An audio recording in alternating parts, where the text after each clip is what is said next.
Sable didn't know the fire was set deliberately. She didn't know the wolf pup she pulled from the burning wreckage belonged to the most powerful alpha in the Northern Territories. And she definitely didn't know that using her last breath to save it would mark her forever. Not just with scars, but with the attention of a king who'd sworn to destroy whoever dared attack his bloodline. All she knew was that the flames were spreading fast, and something was crying inside. The abandoned mill on the edge of Thornwood had been empty for years, rotting timbers and collapsed walls that served as shelter for foxes and the occasional drifter. Sable passed it every night on her way home from the healer's cottage where she worked grinding herbs and mixing poultices for old Mirren. She never gave it more than a glance, but tonight, the sky above it glowed orange. Sable dropped her basket and ran. Her lungs burned before she even reached the structure, smoke billowing thick and black against the stars. The heat hit her like a wall, pushing her back, but beneath the roar and crack of burning wood, she heard it, a high, desperate whimpering. "Hello?" she shouted, circling the mill. "Is someone in there?" The whimpering grew louder. Not human. Something smaller. She found the gap in the back wall, a section where the fire hadn't fully taken hold yet. The smoke was thinner here, visibility slightly better. Sable pulled her shawl over her nose and mouth and squeezed through. Inside was an inferno. Flames licked up the walls, devouring dry timber like kindling. The ceiling groaned ominously. She had minutes, maybe less.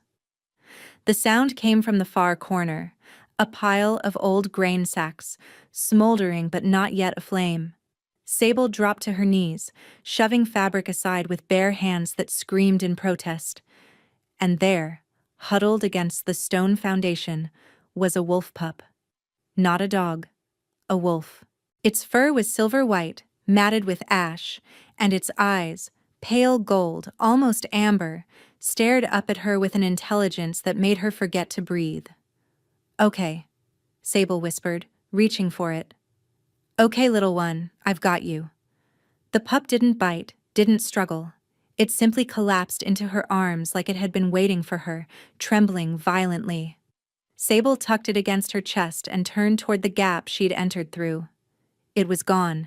Flames had swallowed it completely. Panic clawed at her throat. The smoke was thicker now, choking, blinding. She couldn't see the walls, couldn't tell which direction led out. The ceiling groaned again, louder this time, and something crashed behind her, sending sparks showering across her back. Sable stumbled forward, one hand shielding the pup, the other stretched out in front of her. Her eyes streamed, her lungs screamed for air that wasn't poison. The heat was unbearable, searing her skin even through her clothes. She hit a wall. Solid stone, not timber. The foundation. If she followed it, another crash. Pain exploded across her shoulder as something heavy struck her, driving her to her knees. She could smell her own hair burning. "Get up," she told herself. "Get up, or you both die here." Sable forced herself to her feet, the pup clutched tight against her chest. She followed the wall blindly, one agonizing step after another, until her hand found empty air. A window, low and narrow, the wooden frame already consumed by flames. She didn't think. She threw herself through. The night air hit her like salvation. Sable rolled across the ground, smothering the embers on her clothes, and came to rest in the wet grass several feet from the burning mill. The pup was still in her arms, still breathing. She'd done it.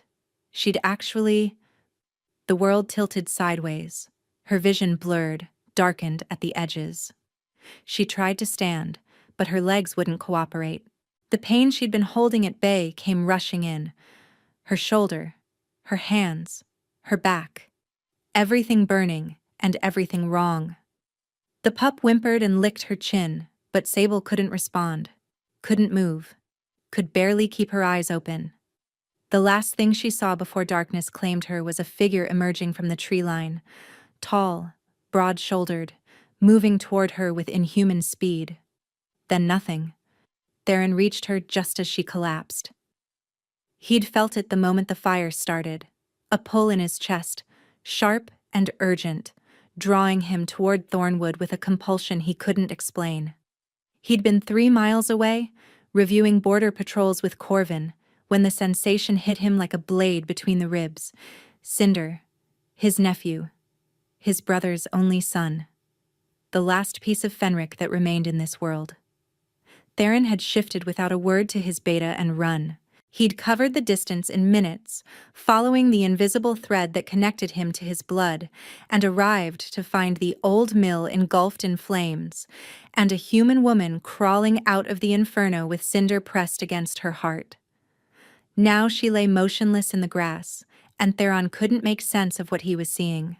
She was small, painfully thin, with dark hair singed ragged and skin covered in soot and burns. Her clothes were ruined, her hands blistered, her shoulder clearly dislocated from something heavy striking her. By all rights, she should be dead. The fire had been hot enough to melt iron. He could feel the heat radiating from the ruins even now. But she'd survived. More than that, she'd saved Cinder. The pup squirmed free of her limp arms and pressed against Theron's leg, whimpering. He knelt and ran his hands over the silver fur, checking for injuries. Singed in places, but breathing steady. Alive. Because of her. Theron's gaze returned to the woman. Her chest rose and fell in shallow, labored breaths. She needed a healer immediately. The burns on her hands alone would leave permanent damage if not treated. Your Majesty. Corvin emerged from the trees, having followed on foot. His expression shifted from concern to shock as he took in the scene, the burning mill, the unconscious woman, the pup now pressing against Theron's side. What happened? Someone set this fire. Theron's voice was ice. Deliberately, Cinder was inside. Corvin's face hardened. An attack on your blood, on Pact territory. Yes. Theron gathered the woman into his arms, careful of her injuries. She weighed almost nothing. Light as kindling, fragile as ash. And this human pulled him out. Nearly killed herself doing it. Who is she? I don't know. Theron looked down at her face. Young, perhaps 22 or 23, with features that might have been pretty if they weren't slack with unconsciousness and pain. But I intend to find out. He turned toward the tree line, Cinder trotting at his heels. Send trackers to examine the mill once the fire dies. I want to know who did this, how they got onto our land, and why they targeted Cinder specifically. And the woman? She comes with me. Have Isolde prepare the healing chambers. Corvin hesitated. Your Majesty, bringing a human into Ashvale. She saved my nephew's life. Theron's tone left no room for argument. She will be given every care this pack can provide. Anyone who objects can take it up with me personally. He didn't wait for a response. The woman needed help now, and Theron had already wasted too much time. The fortress of Ashvale rose from the mountains like a crown of black stone, its towers catching the moonlight.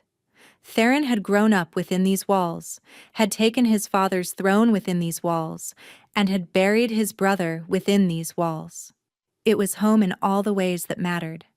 Ancient, fierce, and unforgiving to those who threatened what it protected. But tonight, for the first time, he was bringing someone inside who didn't belong. A human woman with burned hands and no name, who had run into a fire for a wolf pup she'd never seen before. The gates opened at his approach. Warriors lined the courtyard, their expressions shifting from alertness to confusion as they saw what he carried. Summon Isolde, Theron commanded, not slowing. Now. He took the stairs 2 at a time, moving through corridors he could navigate blind. The healing chambers were in the east wing, warm rooms lined with herbs and soft light, where Isolde worked her particular brand of medicine. She was waiting when he arrived, silver hair braided back, her weathered face already assessing. Put her here. Isolde gestured to the nearest bed, and tell me everything." Theron laid the woman down gently, watching as Isolde began her examination. The healer's hands moved with practiced efficiency, cutting away ruined fabric, cataloging injuries. Second-degree burns on the hands and forearms, third-degree on the left shoulder where something struck her. Smoke damage to the lungs, possible internal bleeding.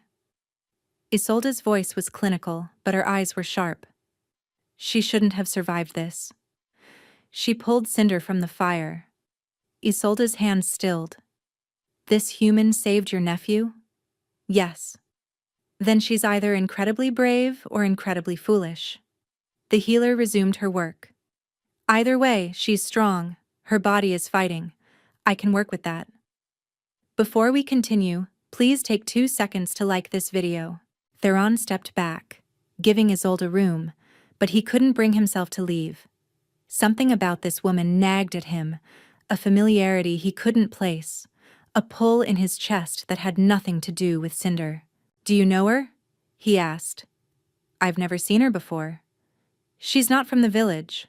I know every soul in Thornwood." "Then where did she come from?" Isolde paused, examining the woman's hands more closely. "These calluses. She works with herbs, grinding, chopping, mixing." She sniffed the woman's ruined shawl. "Comfrey, yarrow, feverfew." Her gaze lifted. "She's a healer's apprentice, or something close to it." "The cottage on the ridge," Theron said, realization dawning. "Old Mirren. That would explain it. Mirren keeps to herself, takes in strays. This one must be recent." Isolde returned to her work. "I'll send word to Mirren once she's stable. For now, you should go." "I'll stay." "Your Majesty." "I'll stay," Theron repeated. "She risked her life for my family. I won't leave her to face the consequences alone." Isolde studied him for a long moment, something unreadable in her expression. Then she nodded. "As you wish." Sable woke to pain. It came in waves, sharp and searing where her hands lay bandaged at her sides, deep and throbbing in her shoulder, raw and scratching in her throat every time she breathed. She tried to open her eyes, but the light was too bright, forcing them shut again with a groan. "Easy." A woman's voice, calm and authoritative. "You're safe. Don't try to move yet." Sable forced her eyes open despite the pain. The room swam into focus slowly, stone walls softened by tapestries, a fire crackling in a massive hearth. The smell of herbs she recognized.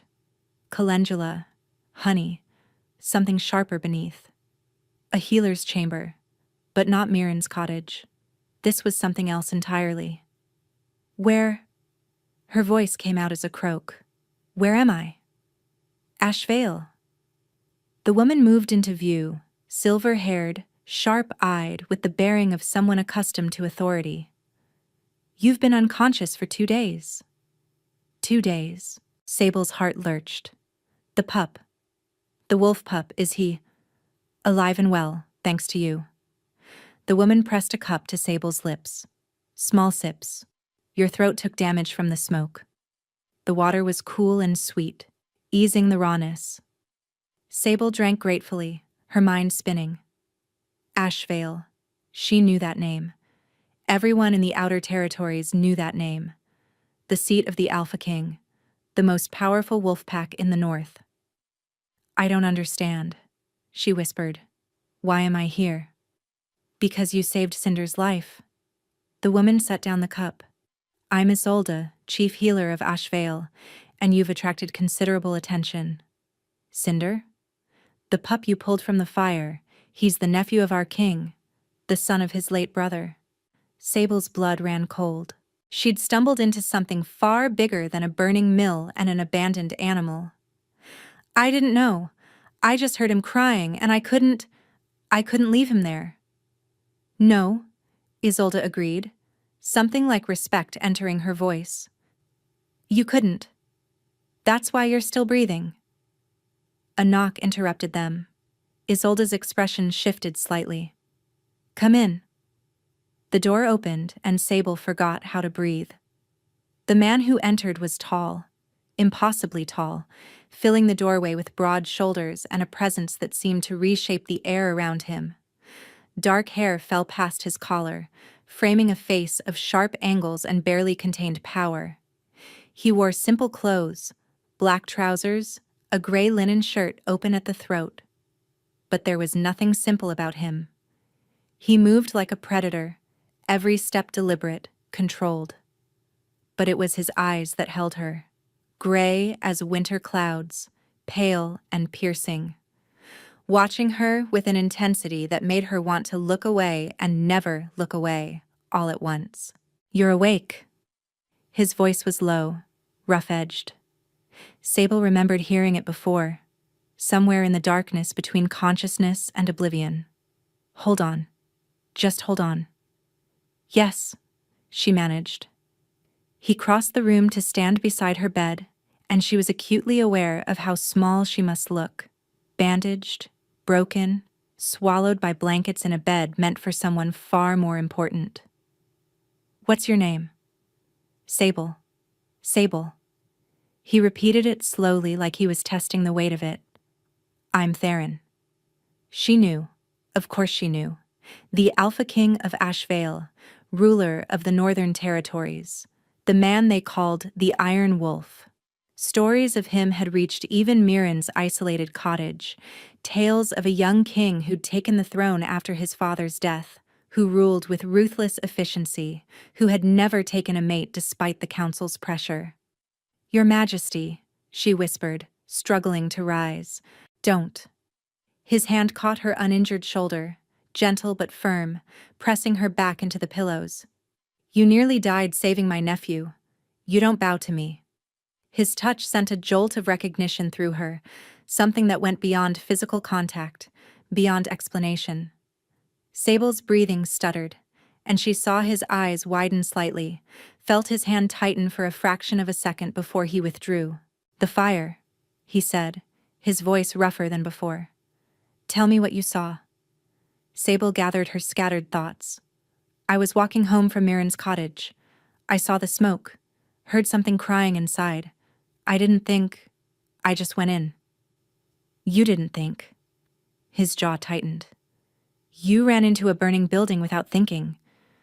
There was something alive in there. You could have died. So could he." Sable met his gaze, refusing to look away despite the intensity burning there. "I couldn't just watch." A shadow crossed Theron's features. Frustration, admiration, something deeper she couldn't name. He turned to Isolde.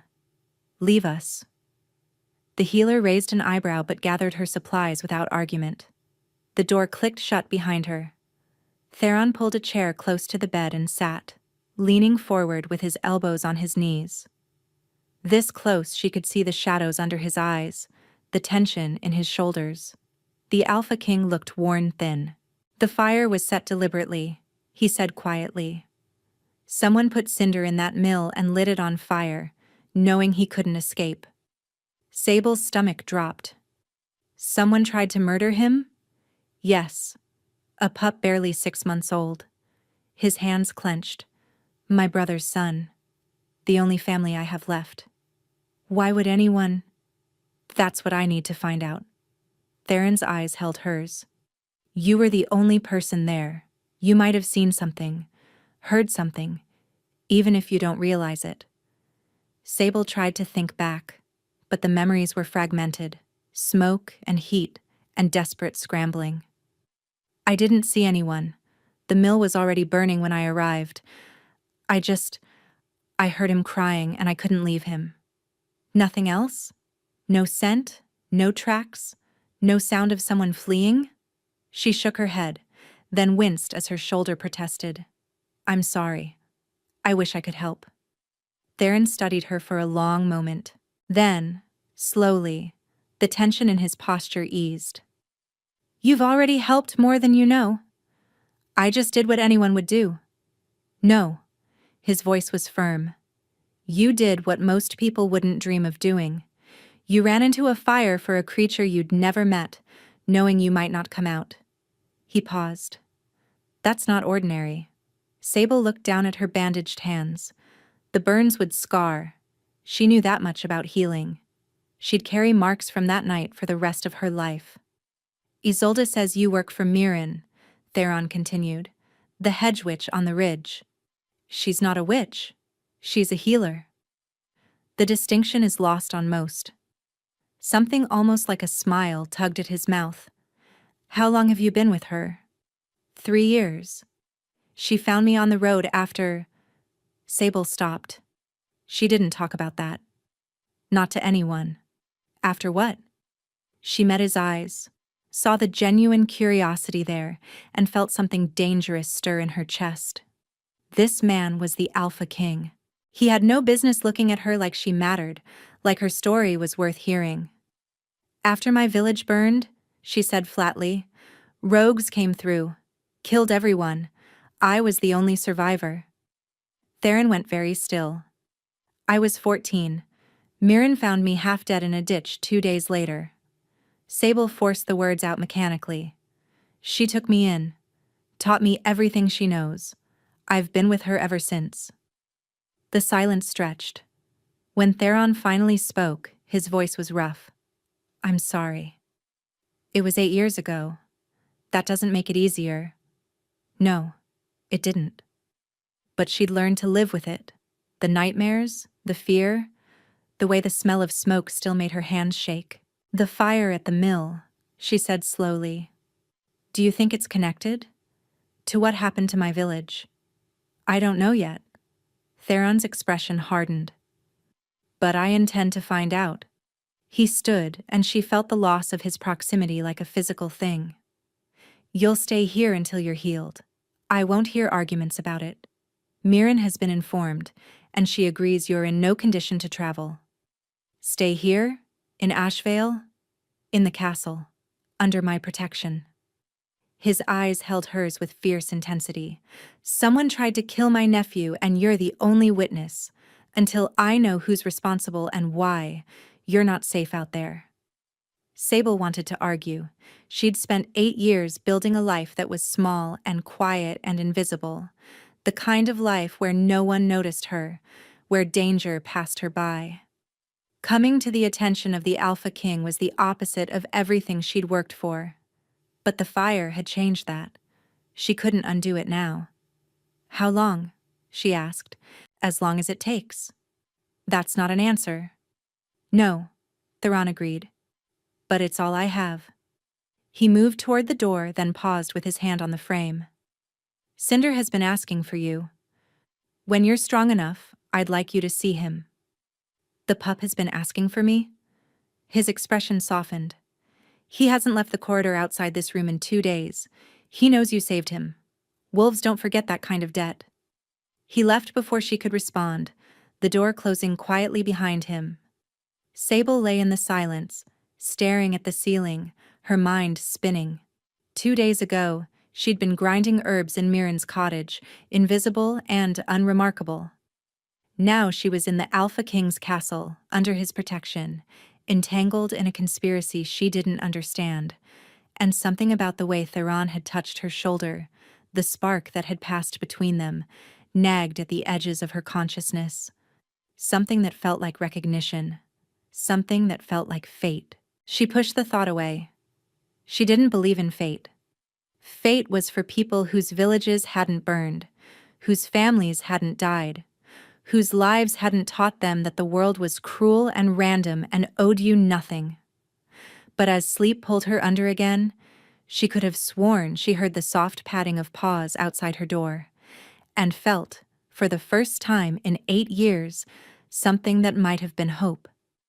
A week passed before Sable could walk without assistance. The burns on her hands were healing faster than Isolde expected, pink and tender, but no longer weeping.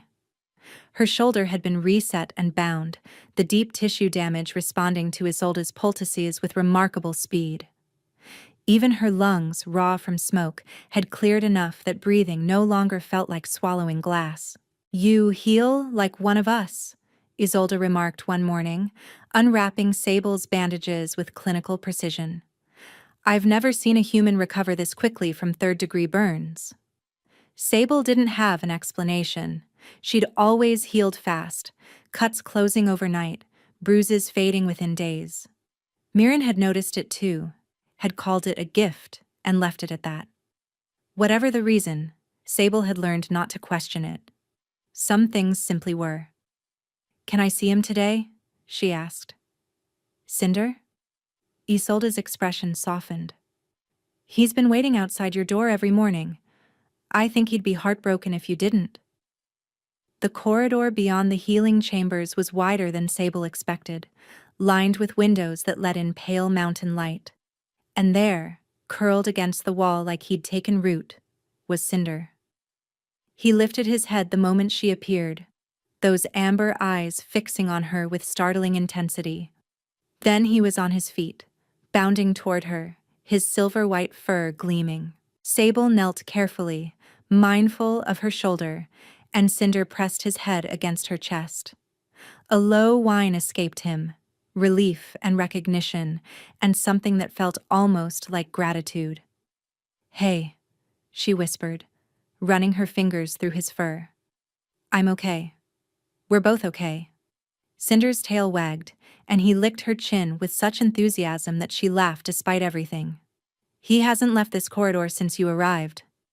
Sable looked up to find Theron watching from several feet away, his expression unreadable. He was dressed more formally today, dark leather and silver clasps, but his eyes held the same weary intensity she'd seen before.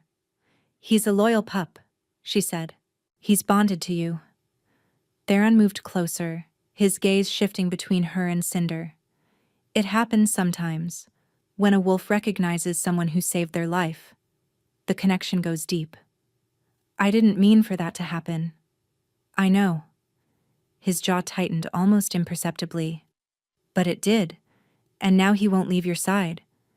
Isolde says he's barely eaten, barely slept. He was waiting for you to wake up."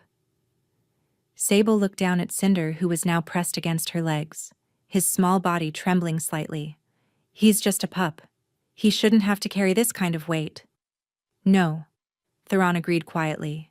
"He shouldn't." The silence stretched between them, heavy with unspoken things. Then Theron extended his hand. "Come. There's something I need to show you."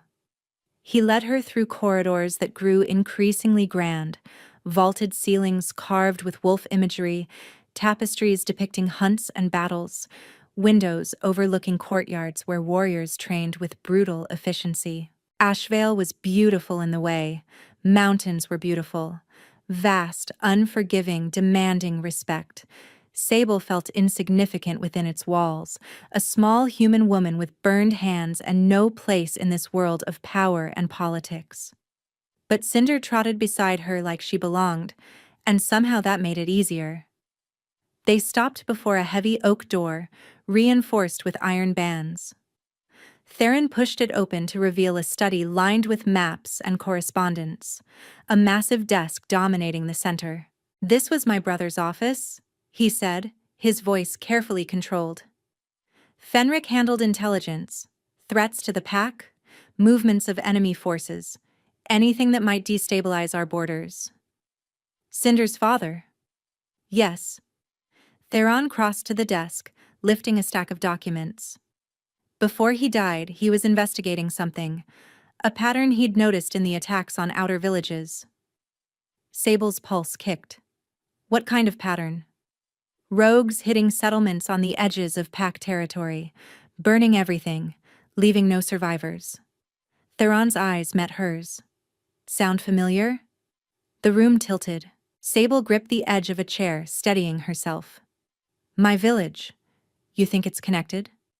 "I think whoever ordered the attack on Cinder has been operating for years, destabilizing the region, weakening my borders, making me look like a king who can't protect his people." Theron set down the documents. "And I think your village was one of their targets." "Why?" "We were nothing. Farmers and fishermen.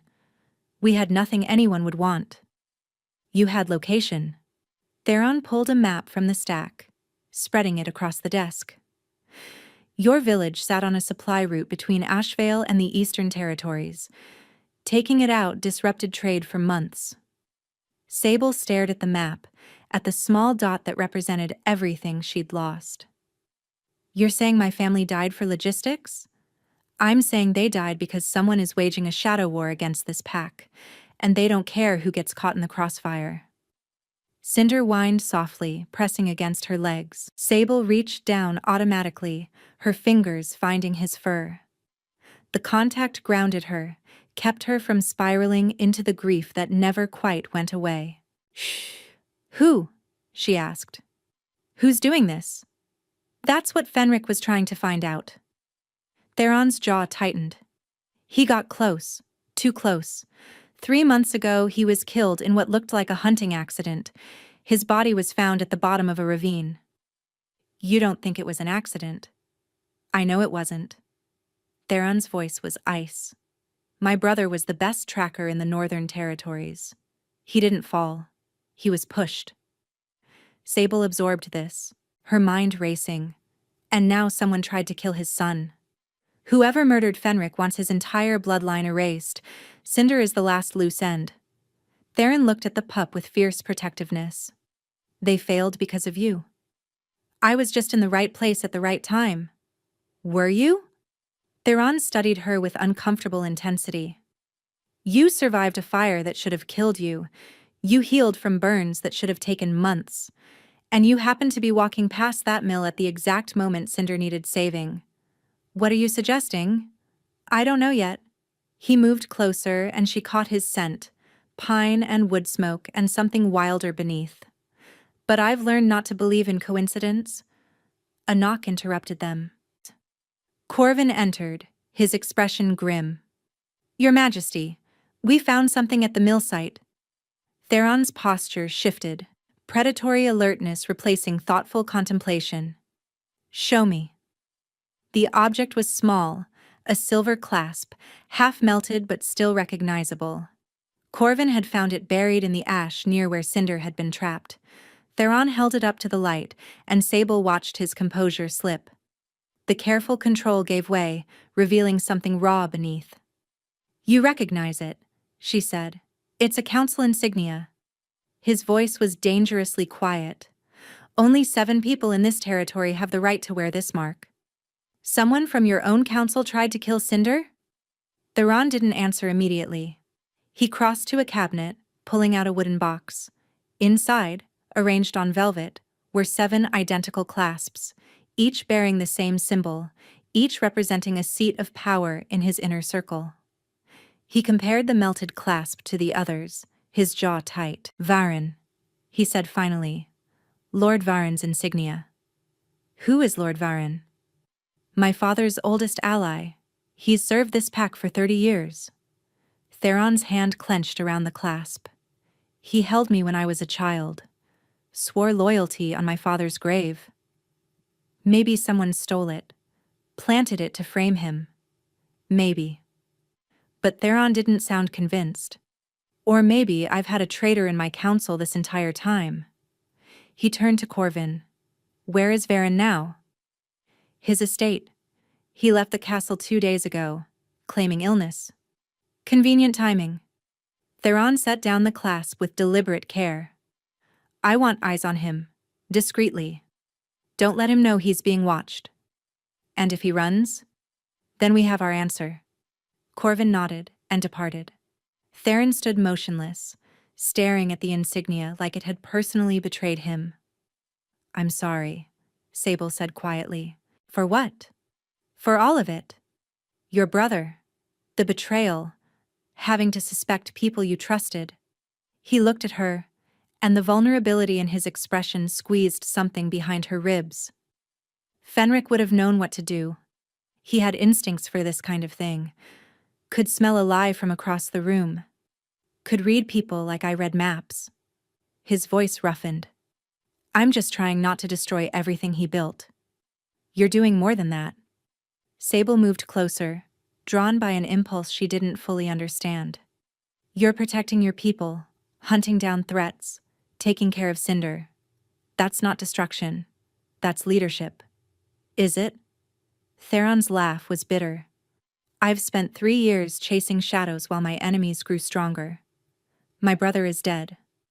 My nephew is nearly murdered, and I didn't see any of it coming. You see it now. Too late. Not too late for Cinder. She gestured to the pup, who had curled up by the fire, watching them with those golden eyes. Not too late for whatever comes next. Theron studied her for a long moment. You're remarkably calm for someone who just learned she's caught in the middle of a conspiracy. I learned a long time ago that panic doesn't change anything. Sable held his gaze. You survive, or you don't. Falling apart is a luxury I've never been able to afford. His expression shifted. Recognition, perhaps? Or respect? Fenric would have liked you. I wish I could have met him. So do I. Theron turned back to the window, his shoulders rigid. He would have figured this out by now. Would have known exactly which threads to pull, which allies to trust. Sable hesitated, then said, Maybe I can help. He looked at her sharply. How? I don't know yet. But I've spent 8 years surviving on instinct, reading people, knowing when something's wrong before I can explain why. She took a breath. Mirren calls it a gift. Maybe it's time I used it for something that matters. That could be dangerous. More dangerous than being hunted by someone who already tried to kill me once? She raised an eyebrow. I was at that fire, Theron. Whoever did this knows I survived. Knows I might have seen something. I'm already a target. His jaw worked, but he didn't argue. What do you propose? Let me observe. The council, the servants, anyone who had access to information about Cinder's location. Sometimes people reveal more than they realize when they think no one important is watching. She stepped closer. I owe Cinder my life as much as he owes me his. Let me help find who did this. Theron was silent for a long moment. Then, slowly, he nodded. Fine. But if there's any sign of danger, any hint that you've been made as more than a guest, you tell me immediately. No heroics. Agreed. I mean it, Sable. He closed the distance between them, and suddenly she was aware of how close he was, the heat radiating from his body, the way his presence seemed to fill the room. I won't lose anyone else. Not to Varen. Not to this conspiracy. Not to anything. Her breath caught. You barely know me. I know enough. His voice dropped low. I know you ran into a fire for a stranger. I know you've survived things that would break most people. I know you look at Cinder like he matters, like his life has value beyond what he represents politically. He raised his hand, hesitated, and then let it fall. That's enough to know you're worth protecting. The air between them crackled with something unnamed. Sable felt it, that same spark from when he'd touched her shoulder days ago. Like her body knew something her mind hadn't caught up to yet. What is this? She whispered. This feeling. Every time you're close, I don't know. But the roughness in his voice suggested he felt it too. I've never experienced anything like it. Before either could say more, Corvin burst through the door. Your Majesty. Varen's estate is empty, he's gone, and he's taken half his household guard with him. The hunt for Varen consumed the next 3 days. Theron's trackers fanned across the territory, following trails that went cold, pursuing rumors that led nowhere. The traitor had planned his escape well, provisions cached along hidden routes, contacts in villages beyond pack borders, a network of loyalists Theron hadn't known existed. Sable watched from the edges, feeling useless. Her plan to observe the castle's occupants had been postponed indefinitely. Theron refused to let her move freely while Varen was unaccounted for. He knows you survived, Theron had said, his expression brooking no argument. If he's smart, and he is, he'll try to eliminate loose ends. That means you. So she waited, and healed, and spent hours with Cinder, who seemed to sense her frustration.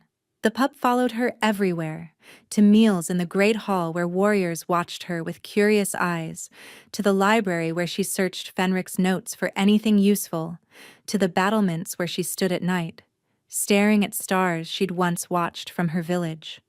On the third night, Theron found her there. "You should be sleeping," he said, joining her at the wall. "So should you."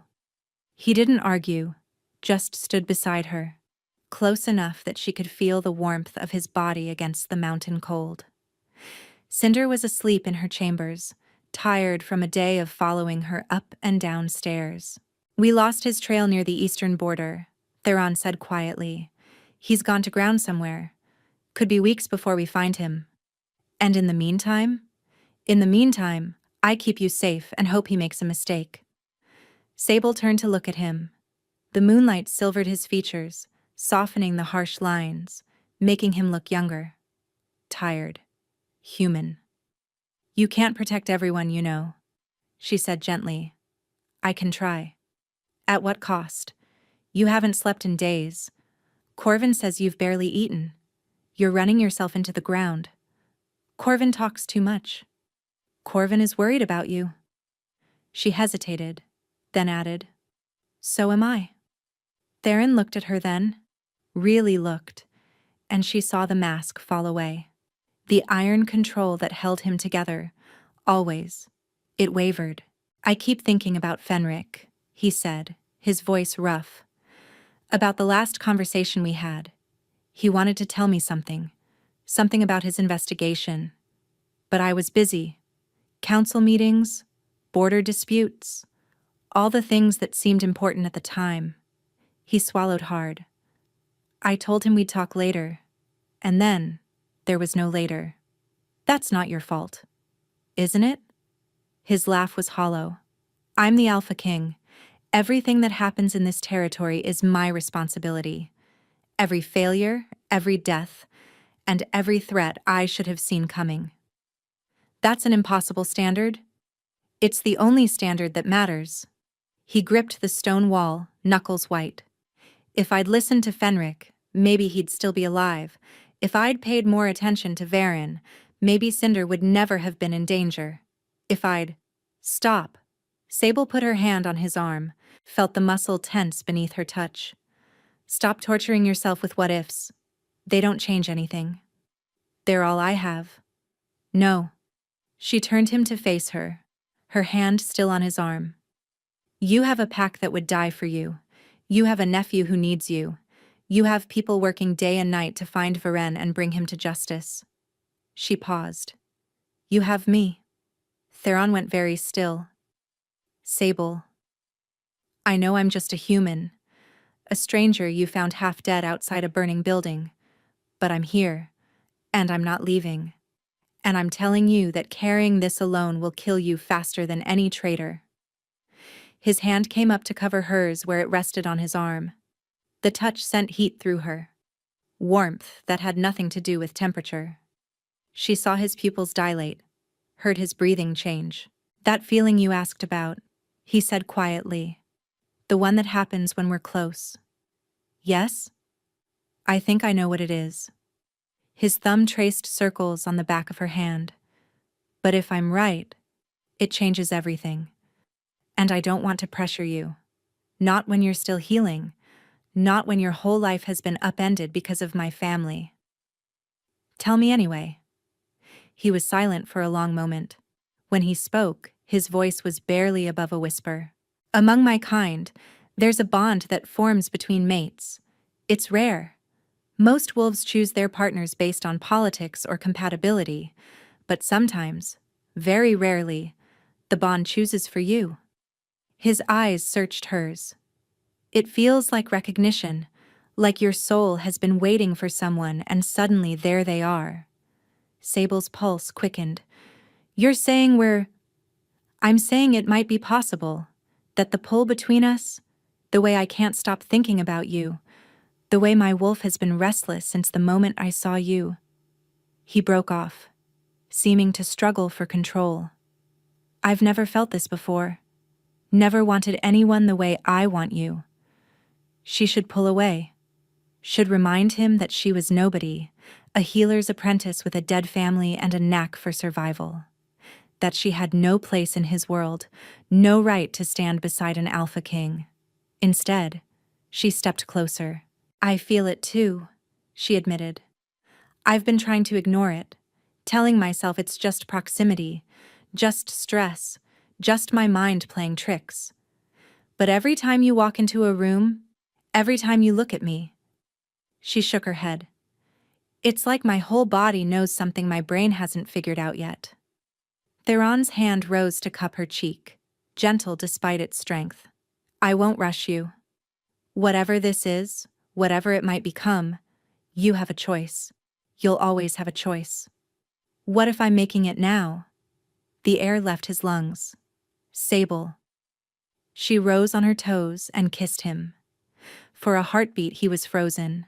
Then his arms came around her, pulling her against him, and he kissed her back with a desperation that stole her breath. His lips were warm, demanding, tasting of need too long denied. One hand cradled her jaw while the other pressed against the small of her back, holding her like she might disappear if he let go. When they finally broke apart, both breathing hard, Theron pressed his forehead to hers. I should be noble about this, he murmured. Should give you time, give you space. Make sure you know what you're getting into. And instead? His laugh was shaky. Instead, I'm standing here wondering how fast I can get the council to approve a mating ceremony. Sable laughed despite herself. Maybe we should focus on catching Varen first. Probably wise. But he didn't let go of her. Tell me this is real. Tell me I'm not imagining it. It's real. She pressed her hand over his heart, felt it pounding beneath her palm. I don't understand it, and it terrifies me, but it's real. Then stay. His voice cracked slightly. Not as a guest, not as a witness. Stay because you want to. Stay and let me show you what this could be. She thought about the life she'd built. Quiet, invisible, safe. The cottage with Mirren, the routine of herbs and healing, the careful walls she'd constructed around her heart. Then she thought about the fire, about Cinder's trusting eyes, about this man who carried a kingdom on his shoulders and still looked at her like she was the answer to a question he'd been asking his whole life. Ask me again, she said, when Varen is caught and Cinder is safe. Ask me then, and I'll give you a real answer. That's not a no. No, she agreed. It's not. He kissed her again, softer this time, a promise rather than a plea. And when they finally returned to the castle, his hand warm in hers, Sable let herself imagine a future she'd never dared want. Which made it all the more devastating when Corvin met them at the door, his face ashen. Your Majesty. We intercepted a message from Varen to his contacts in the east. Theron's posture went rigid. And? Corvin's gaze flickered to Sable, then back to his king. He's not working alone. He's been taking orders from someone else, someone inside the castle walls. The words hit like ice water. Someone inside. Another traitor, still among them, watching everything. Watching her. Who? Theron demanded. We don't know yet. But the message mentioned the human woman. Corvin's expression was grim. They want her dead, Your Majesty, and they want it done before the next full moon. Sable felt the blood drain from her face. The full moon was in 4 days. 4 days.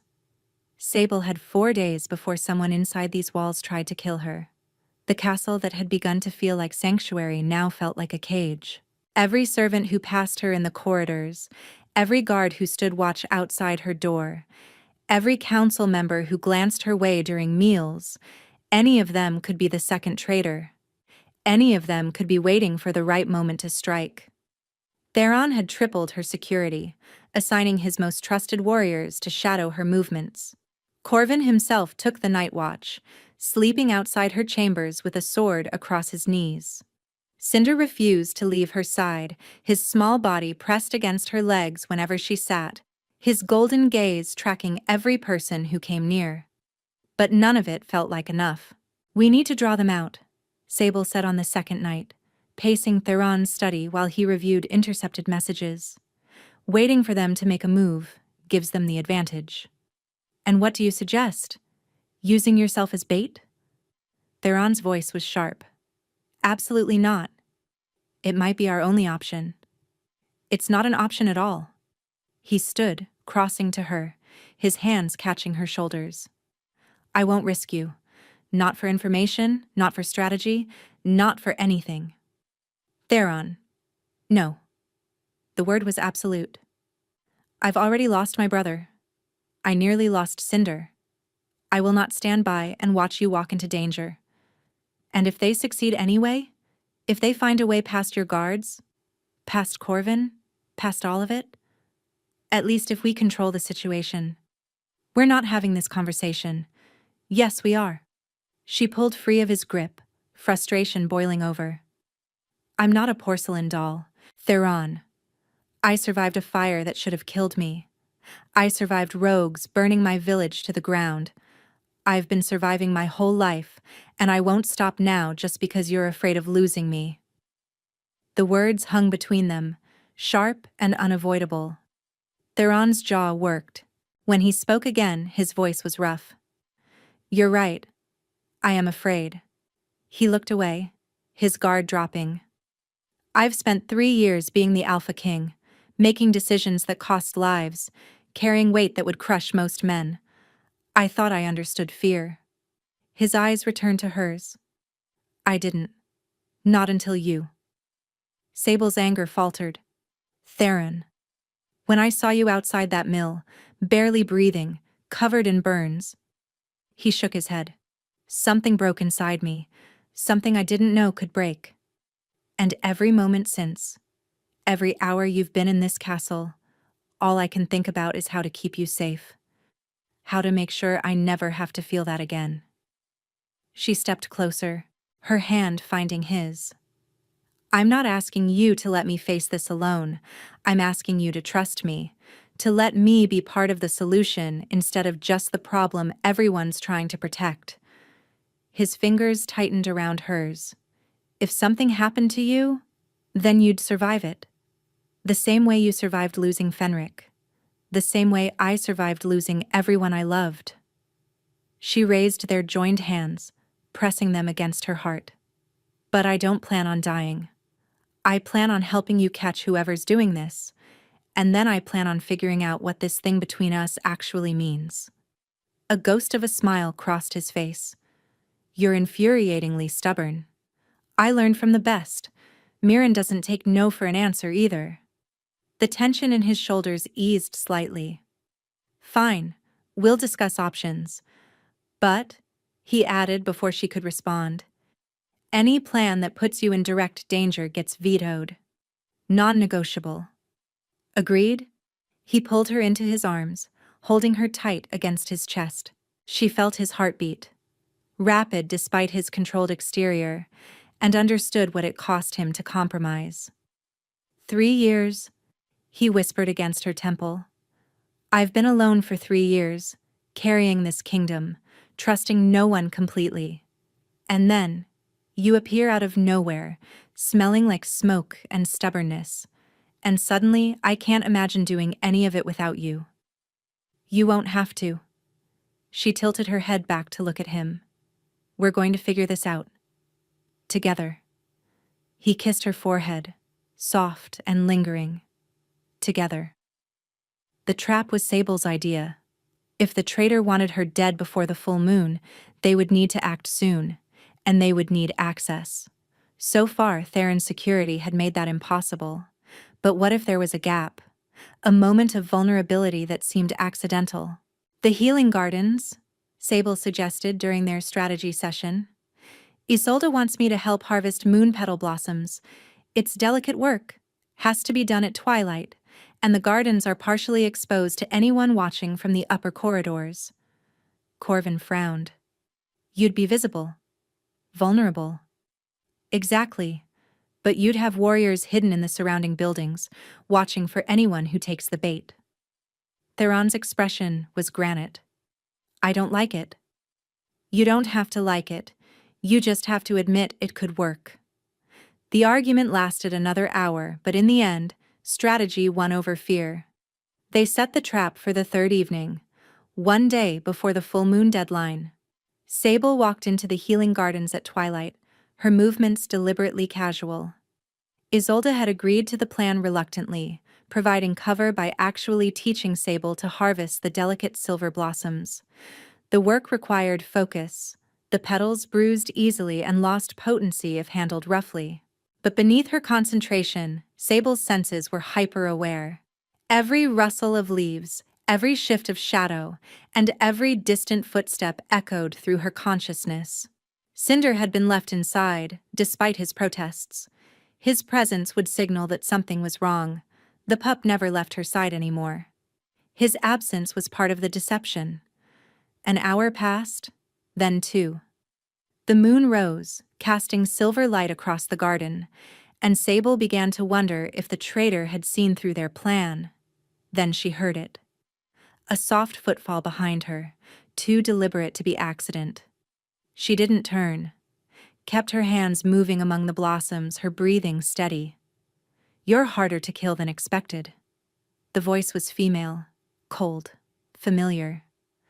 "The fire should have finished you. Varen swore it would." Sable's blood chilled. She knew that voice. Slowly she turned. Isolde stood at the garden's edge, a knife gleaming in her hand. The healer who had tended her wounds, who had watched over her recovery, who had seemed so kind. Her face was now a mask of contempt. "You," Sable breathed. "Me." Isolde moved closer, the blade catching moonlight. "Did you really think Varen acted alone? That a man who couldn't organize a council meeting managed to evade Theron's trackers for 3 days? You helped him escape. I've been helping him for years, feeding him information, covering his tracks, making sure no one looked too closely at the accidents that kept happening to Fenric's investigation." Her smile was cruel. The Alpha King trusts his healer. Never occurs to him that the woman binding his wounds might be the one causing them. Sable's mind raced. The hidden warriors should be moving by now, should have heard the confession. She just needed to keep Isolde talking. "Why? What did Theron ever do to you?" "Theron?" Isolde laughed bitterly. "This isn't about Theron. This is about what his father did to my family, what his entire bloodline has taken from mine for 3 generations. I don't understand." "No, you wouldn't. You're human. You don't know our history." Isolde's grip tightened on the knife. "My grandmother was supposed to be Alpha Queen. She was promised to Theron's grandfather, the bond forming between them. But then he met another woman, a nobody from a lesser pack. And suddenly the promise meant nothing.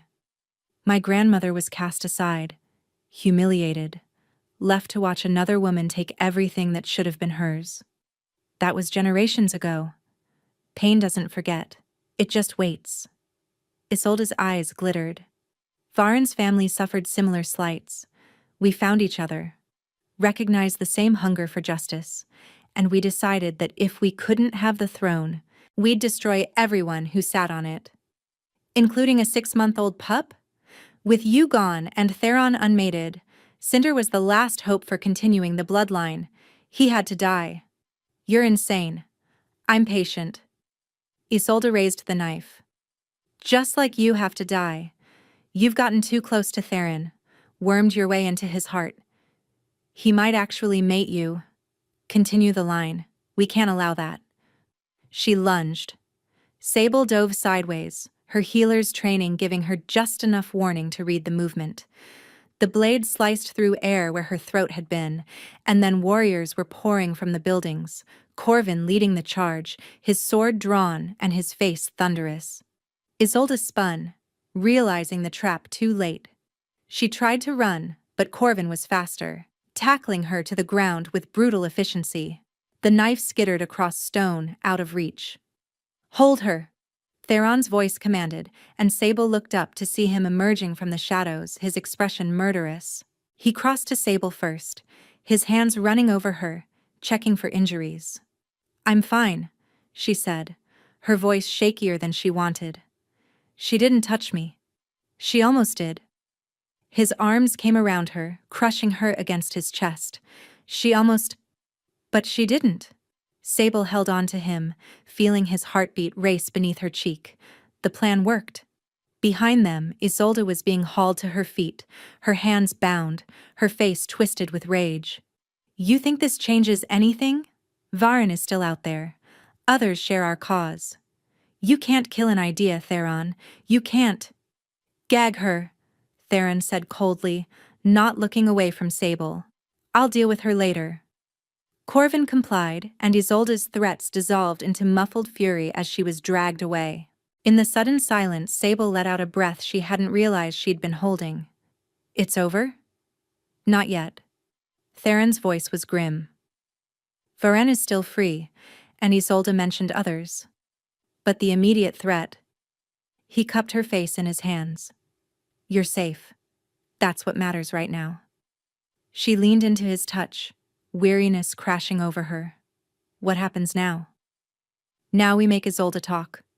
Find out who else is involved, where Varen is hiding, how deep this conspiracy goes. His thumb traced her cheekbone. And then we end it. Permanently. Isolde broke faster than expected. Faced with execution for treason, she traded information for exile. Names, locations, the full scope of the conspiracy. Varen had a dozen supporters scattered across the territory, most in positions of minor power, all united by old grievances and new ambition. But the most valuable piece came last. There's a meeting, Isolde said, her voice hollow with defeat. Tomorrow night, at the old fortress ruins near Blackrock Pass. Varen is gathering his remaining loyalists for a final strike. They're planning to attack the castle during the full moon celebration, when security is focused outward. Theron stood motionless, absorbing this. The full moon celebration was a sacred tradition. The entire pack gathered in the Great Hall, leaving the castle's defenses spread thin. How many? Corvin asked. 30, maybe 40.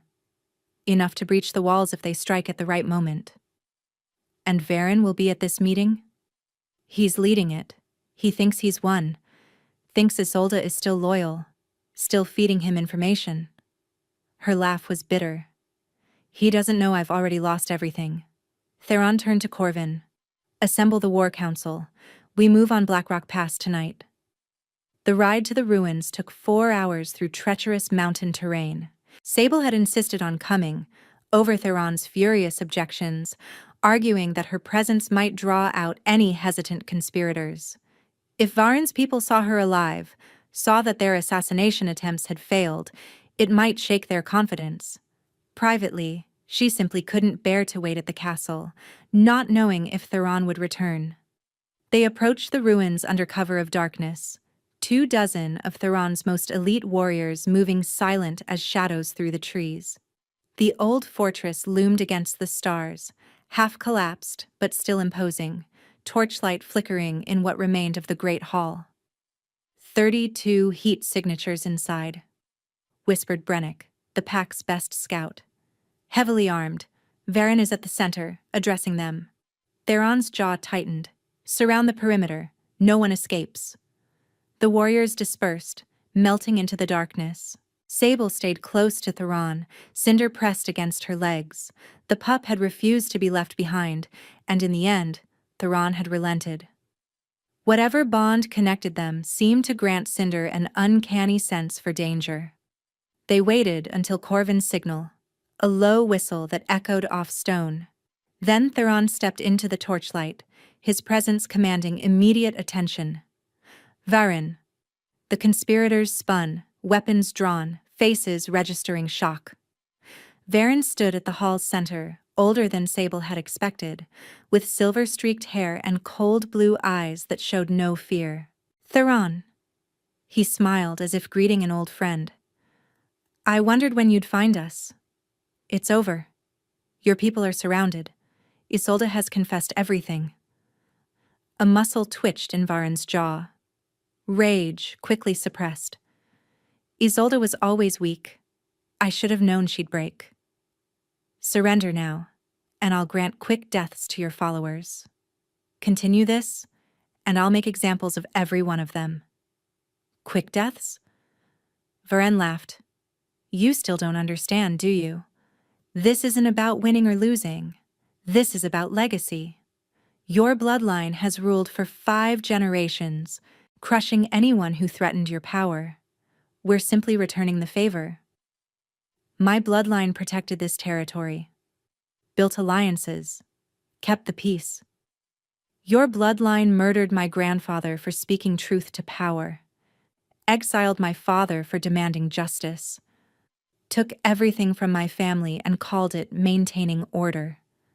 Varen's voice hardened. I've waited 40 years for this moment. I won't surrender it now. He moved faster than a man his age should be able to move, shifting forms mid-stride, becoming a massive gray wolf that launched itself at Theron with killing intent. But Theron was faster. His own shift was explosive, bones reforming, muscles expanding, until a black wolf twice Varen's size met the attack head-on. They collided with a force that shook the stones, fangs and claws tearing, growls echoing through the ruins. Around them, chaos erupted. Theron's warriors engaged the conspirators, steel clashing against steel, wolves fighting in a brutal melee. Sable pressed herself against a pillar, Cinder growling at her feet, watching the battle with horror and fascination. Theron was magnificent. Even wounded, even running on fumes from days without sleep, he fought with a ferocity that made Varen look slow by comparison. Blood streaked his black fur, but he kept pressing forward, driving the older wolf back and refusing to give ground. Then Varen stumbled. His hind leg buckled. Old injury, perhaps, or simple age, and Theron was on him, jaws closing around his throat, pinning him to the ground. For a long moment, nothing moved. The remaining conspirators, seeing their leader defeated, dropped their weapons. Theron's warriors closed in, binding hands, confiscating blades. Theron shifted back to human form, one hand still pressed against Varen's throat, his chest heaving. Yield. Varen also shifted back, blood running from wounds that would have killed a lesser wolf, laughed wetly. You think this ends anything? There will always be others, always someone willing to fight against your family's tyranny. Maybe. Theron's voice was ice. But they'll do it without you. He looked at Corvin. Take him. He stands trial at dawn. The trial was brief. Evidence of Varen's crimes stretched back decades. Fenric's murder, Cinder's attempted assassination, the attack on Sable's village 8 years ago. That last revelation hit her like a physical blow. The rogues who had burned her home, killed her family, hadn't been random raiders. They'd been Varen's agents, eliminating a village that sat on a strategic supply route. Her parents had died because of logistics, because of a man's 40-year grudge against a family they'd never met. Sable sat in the gallery, Cinder in her lap, her hands trembling as the full weight of it settled over her. 8 years of nightmares. 8 years of wondering why. And now she knew.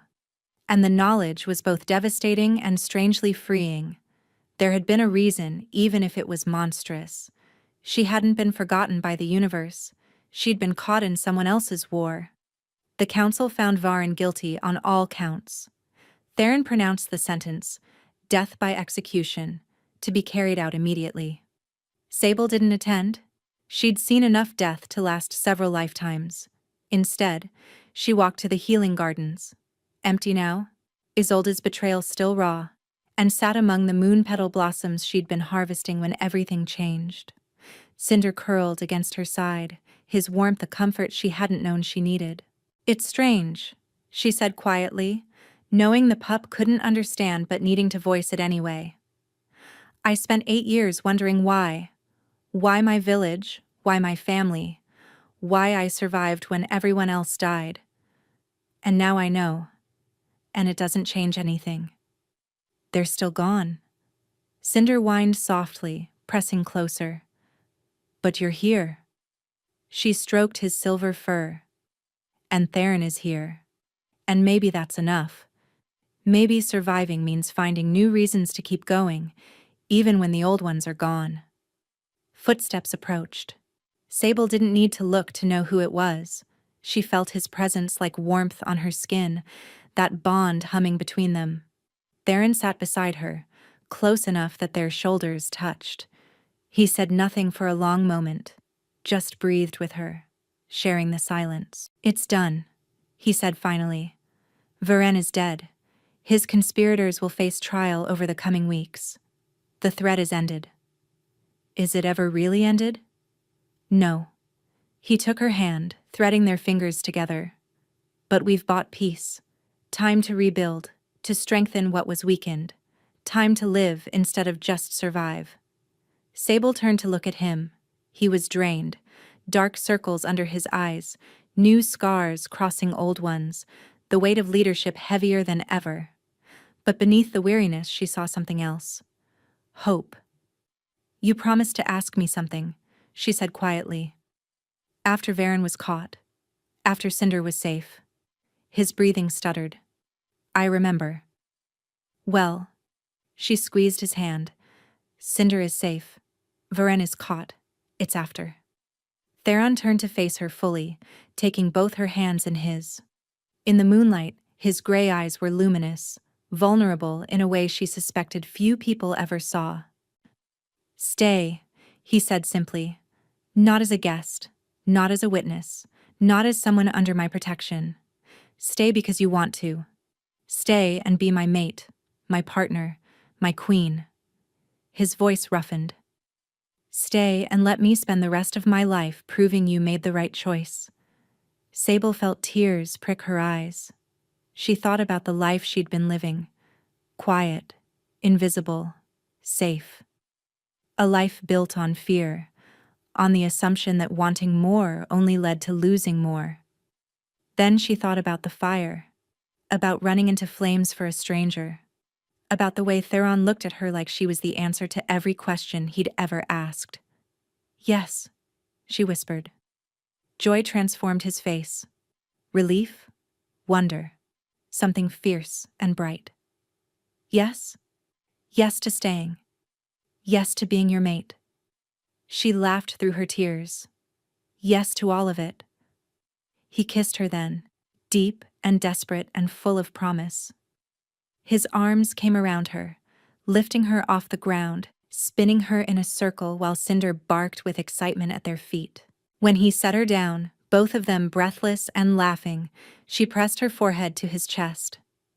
"I should warn you," she murmured. "I have no idea how to be a queen. Neither did my mother when she started. You'll learn." He tilted her chin up. "And I'll be beside you every step. We figure it out together, remember?" "Together," she agreed. The mating ceremony was held under the full moon, the same moon that Varen had planned to use for his attack, now reclaimed for celebration. The entire pack gathered in the great hall, torches blazing, voices raised in songs that had been sung for generations. Sable wore deep green silk that Theron had commissioned from the finest seamstress in the territory, the fabric shot through with silver threads that caught the light like stars. Cinder stood beside her, groomed until his silver fur gleamed, a ribbon of green silk tied around his neck. He'd refused to leave her side during the preparations, and eventually everyone had stopped trying to separate them. Theron waited at the hall's center, dressed in formal black with his family crest emblazoned on his chest. When Sable entered, his expression transformed. Wonder, reverence, love so open it stole her breath. She walked to him through a sea of faces. Corvin, grinning despite himself. Brennick, who had become something like a friend during the hunt for Varen. Dozens of warriors and servants and pack members who had accepted her with surprising ease. When she reached Theron, he took her hands and the hall fell silent. "Before these witnesses," he said, his voice carrying to every corner, "I claim Sable as my mate, Not because of politics, not because of duty, but because my heart recognized hers from the moment we met. Because she ran into fire for a stranger. Because she faced down assassins and traitors without flinching. Because she is the bravest, most stubborn, most remarkable person I have ever known. Sable's throat tightened. Before these witnesses, she managed, I accept Theron as my mate. Not because he's the Alpha King, not because he saved my life, but because he saw me, really saw me, when I'd spent years trying to be invisible. Because he gave me a choice when he could have demanded obedience. Because he makes me believe I deserve happiness, even when I'd forgotten how to want it. Theron's eyes glistened. He raised their joined hands, and the pack's healer, a young woman named Petra, who had replaced Isolde, stepped forward with the ceremonial blade. The cuts were shallow, symbolic. Blood welled up, and when Sable pressed her palm to Theron's, she felt the bond snap fully into place. Not a chain, but a bridge. Connection without captivity, partnership without possession. Magic flared between them, visible as golden light that made the pack gasp. When it faded, Sable felt different. Complete in a way she hadn't known she was incomplete. Theron leaned down, pressing his forehead to hers. Forever, he whispered, too quiet for anyone else to hear. Forever, she whispered back. He kissed her, and the pack erupted in cheers that shook the rafters. The celebration lasted until dawn. There was feasting and dancing and toasts that grew increasingly ridiculous as the wine flowed. Cinder darted through the crowd, accepting treats from everyone, a small silver ambassador of joy. Sable danced with Theron, with Corvin, with warriors she barely knew who welcomed her with gruff sincerity. She ate food she couldn't name, and drank wine that tasted like summer, and laughed more than she had in years. When they finally slipped away, the sky was lightening to gray, and weariness was catching up. Theron led her to their chambers. His chambers, now hers too, and she marveled at the enormity of it. I keep expecting to wake up, she admitted, standing at the window overlooking the mountains. To find this was all a dream. Theron came up behind her, wrapping his arms around her waist. If it's a dream, we're sharing it. Is this really my life now? Castles and ceremonies and being called Your Majesty? If you want it to be. He pressed a kiss to her shoulder. But more importantly, it's us. Whatever else comes, that's what matters. She turned in his arms, studying his face in the early light. Tell me something I don't know. He thought for a moment. The night I found you outside the mill, before I knew anything about you, I felt the bond stir. Just a whisper, but enough to make me wonder if my wolf was playing tricks on me. And now? Now I know he was trying to tell me something I wasn't ready to hear. He tucked a strand of hair behind her ear. That you were mine, that I was yours. That everything leading up to that moment was just preparation for finding you. Sable felt tears threaten again. That's impossibly romantic. I have my moments. She laughed and kissed him, and he responded with a tenderness that made her feel cherished beyond measure. They fell asleep tangled together, the bond humming between them, the future stretching out before them. Whatever came next, they would face it together. 6 months later, Sable stood on the battlements, watching the sunrise paint the mountains gold. So much had changed. The conspiracy's last remnants had been rooted out, the territories stabilized, alliances strengthened. She'd learned to navigate council meetings and diplomatic functions, to speak with authority even when she felt like an imposter. The people had accepted her, some grudgingly, most with genuine warmth, and she'd begun to feel like she belonged. Cinder had grown from a trembling pup into a young wolf with his father's intelligence and his uncle's fierce loyalty. He still followed Sable everywhere, still slept at the foot of her bed, still looked at her with those amber eyes like she'd hung the moon. And Theron? You're up early. She turned to find him approaching, his hair sleep-tousled, a blanket wrapped around his shoulders against the morning chill. He looked younger like this, softer, the weight of kingship temporarily set aside. "Couldn't sleep," she said. "Too much thinking." He joined her at the wall, slipping one arm around her waist.